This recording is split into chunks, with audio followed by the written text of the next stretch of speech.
தனுசு ராசிக்கு அர்த்தாஷ்டம சனி ஆரம்பிக்குதுங்க. ஸோ அர்த்தாஷ்டம சனி ஆரம்பிக்கும் போதே இதனால் நிறைய பிரச்சனைகள் வருமா அப்படின்னு நினச்சி நீங்கள் வந்து பயப்பட தேவையில்லை. ஸோ அதுக்கு ரீசன் என்னென்னு பார்த்தீங்கன்னா, நம்ம சனியை மட்டும் வச்சு பலன்கள் சொல்லிட முடியாது. மற்ற கிரகங்களுடைய கோச்சார பலன்களையும் வச்சு சேர்த்து பார்க்க வேண்டியிருக்கு. அதெல்லாம் வச்சு பார்க்கும்போது இந்த முதல் ஒரு 1.5 வருஷத்துக்கு வந்து உங்களுக்கு எந்த ஒரு பிரச்சனையுமே இருக்காதுன்னு சொல்லலாம். சனி 4ஆம் வீட்டில் இருந்து உங்களுடைய ராசியை பார்த்தா கூட உங்களுக்கு எந்த ஒரு பிரச்சனையுமே வராது. ஏன்னா மே 14ஆம் தேதிக்கு அப்புறம் உங்களுக்கு வந்து குருவோட பார்வையும் உங்களோட ராசியின் மீது படுவதால் உங்களுக்கு ஹெல்த் ப்ராப்ளமும் இருக்காது. சனியோட பார்வை வந்து உங்கள் ராசி மீது பட்டாலும் குருவின் பார்வையும் உங்களுடைய ராசியின் மீது படுவதால் ஹெல்த் ப்ராப்ளம்ஸ் இருக்காது, ரிலேஷன்ஷிப் ப்ராப்ளமும் இருக்காது. அதனால் அந்த முதல் ஒரு 1.5 வருஷம் வந்து உங்களுக்கு வந்து சூப்பராக தான் இருக்க போது. எல்லா விஷயத்துலையுமே ஒரு சக்ஸஸ் கிடைக்கக்கூடிய ஒரு காலகட்டமாக தான் இருக்குது. குறிப்பாக வந்து சொத்துக்களை வாங்கி குவிக்கக்கூடிய யோகம் வந்து தனுசு ராசிக்கு ஜூன் 2026 வரைக்கும் இருக்குன்னு கண்டிப்பாக சொல்லலாம். கடன் பிரச்சனையால் நீங்கள் வந்து கொஞ்சம் கஷ்டப்பட்டுருக்கலாம். இந்த லாஸ்ட் ஒரு வருஷமாக கடன் பிரச்சனைகள் வந்து அதிகமாக இருக்கும்.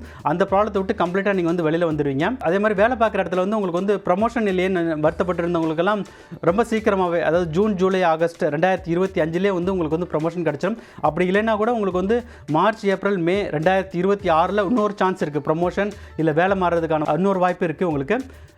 அதுக்கடுத்து நீங்கள் வந்து புதுசாக வீடு வாங்கி குடிபெயர்றதுக்கும் இந்த ஃபஸ்ட்டு ஒரு 1.5 வருஷம் ரொம்ப நல்லா இருக்குது. ஏற்கனவே நீங்கள் வீடு வாங்கியிருந்தால் கூட ஒரு இன்வெஸ்ட்மெண்ட் ப்ராப்பர்ட்டி வாங்குவதற்கான யோகமும் இருக்குது. கார் வாங்குவதற்கான யோகமும் இருக்குது. ஏற்கனவே நீங்கள் வந்து 2 வீலர் வச்சுருந்தா 4 வீலர் வாங்குவீங்க. ஏற்கனவே ஒரு கார் வச்சுருந்தீங்கன்னா ஒரு லக்ஸரி கார் வாங்குவீங்க. அந்தளவுக்கு கிரக நிலைகள் வந்து மிகவும் அனுகூலமாக தான் இருக்குது. பிஸ்னஸ் பண்ணுறவங்களுக்கும் இது வந்து ஒரு நல்ல ஒரு ஃபார்ச்சூன் பேஸ் தான். இந்த ஃபார்ச்சூன்ஸ் எல்லாமே உங்களுக்கு வந்து ஜூன் 2026 வரைக்கும் இருக்கும். அதுக்கு அடுத்து வரக்கூடிய காலகட்டம் வந்து ஒரு சோதனையான காலகட்டமாக தான் இருக்க போகுது. ஸோ பிஸ்னஸ் பண்ணுறவங்கெல்லாம் ஒரு மே 2026 வரும்போது அவங்க என்னென்னலாம் ரிஸ்க் எடுக்கணுமோ அது எல்லாத்தையும் எடுத்து முடிச்சுட்டு கம்ப்ளீட்டாக சேஃப்கார்டாக வெளில வந்துடுறது நல்லது. இது ஷேர் மார்க்கெட்டில் ட்ரேட் பண்ணுறவங்களுக்கும் இந்த ப்ரெடிக்ஷன் வந்து கண்டிப்பாக பொருந்தும்.